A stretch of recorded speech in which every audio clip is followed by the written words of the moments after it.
जय वीरभद्र कुंसर नमो नमः हरि ओम। जय लक्ष्मण सिंह भारत माता की जय, गंगा माता की जय, जय सीताराम, जय వీరభద్ర చున్నా. ఇప్పుడు నేను ఈ గుళ్ళోన ప్రతి ఒక్క వాక్యము ఇప్పుడు రాజకీయం జరుగుతుంది కాబట్టి రాజకీయాల గురించి మాట్లాడుతున్నాం. నెక్స్ట్ కర్మ సిద్ధాంతం ఉంటుంది.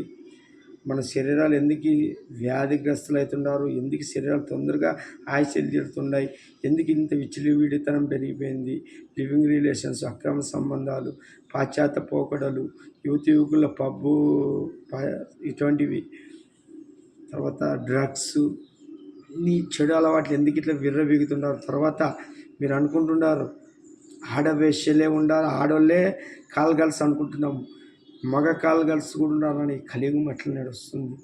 ఈరోజు స్త్రీలే అమ్ముడు పోయే వ్యక్తి అనుకుంటే కొంతమంది, కానీ పురుషుల్లో కూడా తమ శీలాలను అమ్ముకుంటున్నారు. ఇవన్నీ మనకి ఈ గోరగల్లో అన్నీ కనపడుతున్నాయి కలియుగంలో. మీరు ఇంకా చాలామంది ఇంకా అమాయకంగా ఏదో అంతా ఉంది అనుకుంటున్నారు, కానీ అన్ని రకాలుగా జరుగుతుంది. ఈ విధంగా గతి తప్పి లయ తప్పిన ఈ సమాజంలో ముఖ్యంగా అత్యంత ప్రమాదకరం అంటే మనిషే. ఎందుకంటే మనిషి ప్రతి ఒక్కటి తన తెలివితోన అన్నిటినీ ఆక్రమించుకుంటాడు, అడవులను కొడతాడు, సంపదను దోచుకుంటాడు, చెట్లని వాడుకుంటాడు, వాళ్ళు ఆక్సిజన్ కావాలంటాడు, చెట్లను నరికి నాశనం చేయాలనుకుంటాడు.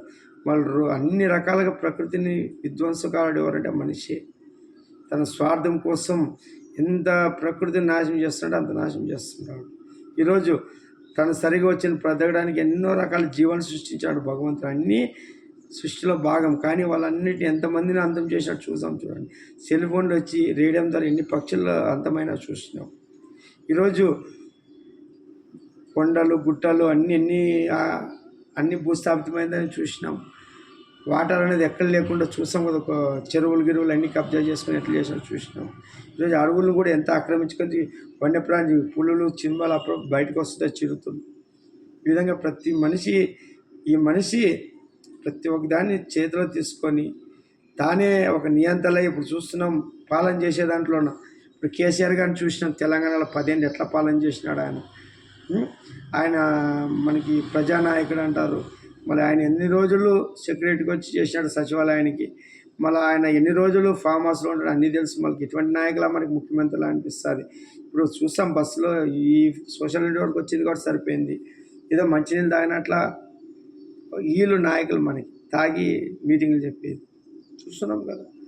ఈరోజు మళ్ళా మన జగన్ గారు ఆయన ఎంతసేపు ఉన్న పెత్తందారు అనే చెప్తాడు, కానీ ఆయనకి ఎన్ని ప్యాలెస్లో ఎన్ని సంపన్నుడు ముఖ్యమంత్రి తెలియడంలా. ఈరోజు ఈ ల్యాండ్ యాక్ట్ అనేది వచ్చింది. మళ్ళీ ఆ యాక్ట్లోన ఏముంది, ఇప్పుడు రిజిస్ట్రేషన్ చేసుకుంటే అంటే రైతులది పాస్బుక్లో కానీ ఆయన బొమ్మ వేసే అవసరం ఏంది. ఇప్పుడు 5 ఏళ్ళు ఇప్పుడు ఆయన ఓడిపోతే మళ్ళీ ఆ పరిస్థితి, రైతుల పరిస్థితి ఏమంటే ఆ బుక్ ఏం చేయాలి.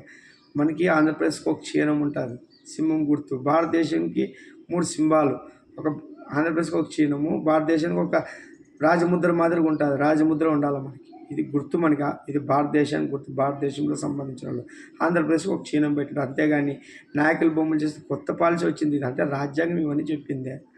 రాజ్యాంగంలో లొసుగులా, లేకపోతే రాజ్యాంగంలో ఇటువంటివి అమలు పరచాలన్నా, లేకుంటే జనాల్ని సంక్షేమం అంటే ఒక పద్ధతి.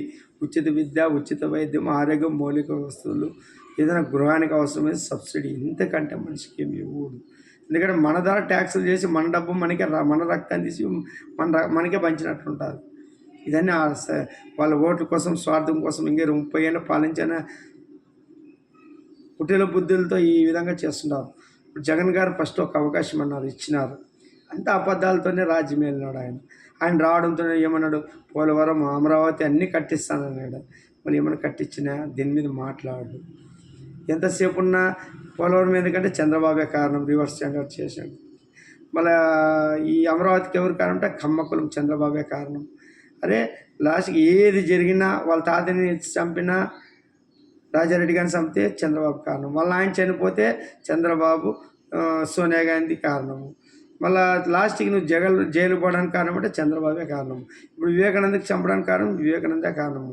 షర్మిల మన సునీతమ్మ కారణం అంటే వాళ్ళని చంద్రబాబు మెయింటైన్ చేస్తున్నారు. వాళ్ళకి ఈయనే కారణము. మా ఇంటి మీద ఎదురు మా కుటుంబ కలహాలు కారణం. అరే ఏది చేసినా కారణమే. ఏది సిబిఐ ఎంక్వైరీ చేస్తూ కూడా ఈయనే దానికి ప్రభావితం చేసినాడు. ఎందుకురా నాయన అబద్ధాలు అబద్ధాలు అబద్ధాలు అబద్ధాలు. ఇప్పుడు జనవరిలోన ఫిబ్రవరి మార్చిలో పట్టాను ఈరోజు పథకాలకి చేతి అవన్నీ రాకుండా కారణము నువ్వే. ఆ 16,000 కోట్ల కాంట్రాక్టర్లకి తన నచ్చిన కాంట్రాక్టర్లకి తన పార్టీ కార్యకర్తలకి ఉండే కాంట్రాక్టర్కి ఇచ్చుకొని మళ్ళీ ఎలక్షన్ పోవాలని ఈ విధంగా వెనుక సీరియల్ ప్రకారం ఉంటుంది కాంట్రాక్టర్. దాంట్లో సీరియల్ తప్పించి ముందు ముందు ఎవరు అనుకున్న మన వాళ్ళకి ఇచ్చుకున్నారు. మన సంక్షేమం ఇప్పుడు ఎలక్షన్ ముందు బేగా ప్రజల్లోన ఒక దీన్ని కూడా వాడుకోవడం అంటే చూడ అడ్డుపడింది ఈసీ లేదంటే చంద్రబాబు తెలుగుదేశం పార్టీ అడ్డుపడ్డా అంటే ఈ విధంగా సానుభూతి పొందడానికి. ఎందుకురా నాయన వృద్ధాప్య పింఛన్ చూసినాం. ఆమె గీతాంజలి రైలు కింద పడిపోయించడం ఆమె ఎట్లా జరిగింది మనం చూసినాం. ఎందుకురా నాయన అబద్ధాలతో రాజ్యం అగ్గులకి రాళ్ళది చూసినాం, కోడికత్తి చూసినాం.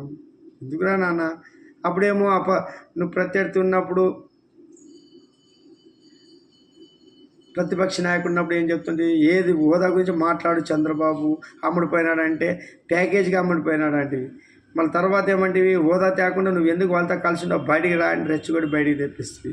నువ్వేమో గెలిచినాక హోదా లేదు ప్యాకేజీ లేదు ఏది లేదు పొలం లేదు. నువ్వు ఆయన దగ్గర 5 ఏళ్ళు ఉంటే ఎవడు మాట్లాడకూడదు.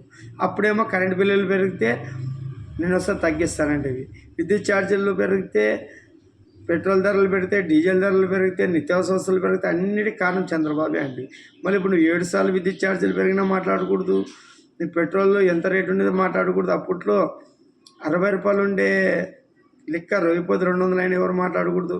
నువ్వు పిఆర్సీ ఉద్యోగులకి మాటిస్తే వాళ్ళు ఏం మాట్లాడకూడదు. మద్యపానం నిషేధము చేస్తాను తర్వాత మద్యపానం నిషేధించి ఓటుకి ఎలక్షన్కి వస్తానంటే ఏం మాట్లాడకూడదు. తర్వాత మీ బిడ్డ అనేది ఎందుకు నాయన, మాకెందుకు నాయన ఇలాంటి బిడ్డ.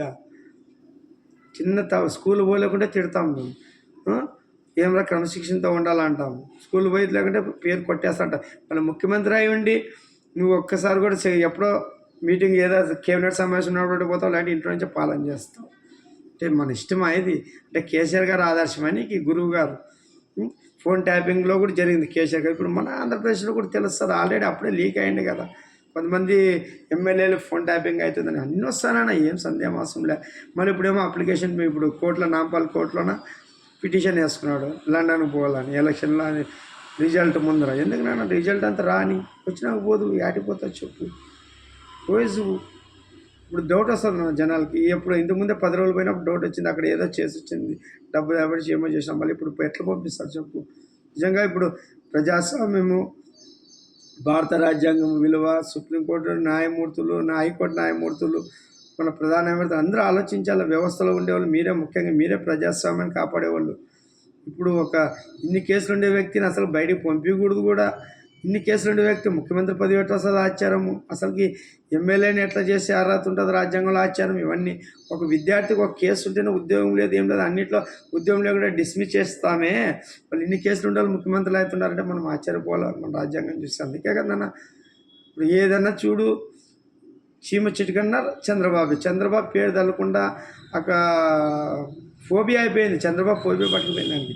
ఏ జరిగినా చంద్రబాబు అడ్డు లేకుంటే 20 ఏళ్ళు హాయిగా ఉంటుండే కదని ఆయన జైలు పంపించి బలహీనపరిచి పార్టీ క్యాడర్నంతా భయపెట్టి చేయాలని చూస్తే అది కాలేదు. మన ఆయన వీరభద్రుడు నన్ను ఉండేది, వీరభద్రుడే నడిపిస్తున్నాడు. ఇప్పుడు చంద్రబాబు ఇలాంటి చంద్రబాబులో అంతా పవర్ ఎక్కడి నుంచి వస్తుందన్న. ఈరోజు ఆయన్ని కూర్చిపెట్టి ముఖ్యమంత్రి పీఠం మీద ఒక అమరావతి నిర్మాణం జరగాలన్నా, పోలవరం సాగాలన్నా, ఈరోజు సంక్షేమము అభివృద్ధి అన్నీ సమానంగా సాగడం మన ఆయన పాత్ర ఉంటుంది. వీరభద్రుడు నడిపిస్తానన్నా. మీకు తెలుపుకుంటే ఏముంది, మే 13కి మీరు ఓటు వేస్తారు ప్రజలు. మీ ప్రజలను చూసి మన ఆయన నమ్ముతాడనుకుంటున్నా మనల్ని. మనం గడికో బుద్ధి గడికో ఆలోచన ఉండేవాడు. మనం నిర్ణయం మన ఆయన జూన్ 4కి ఇస్తాడు ఆ పరమశివుడు. ఇక అర్థమవుతుంది అది శివుడు ఆజ్ఞ నుంచి ఏమనుకుంటుంది. ఇదంతా మన ఆయన వీరభద్రకాల మీద చూసుకుంటానన్నా. రాబోదని మీకన్నీ అర్థమవుతాయి. విజన్ ఉండే నాయకుడు ఎవరు, విద్వాంస నాయకుడు ఎవరు, ముందు చూపుతూ ఆలోచించే నాయకుడు ఎవరు అన్నీ ఆలోచించుకోండి. జై వీరభద్ర కోసం నమో మరియు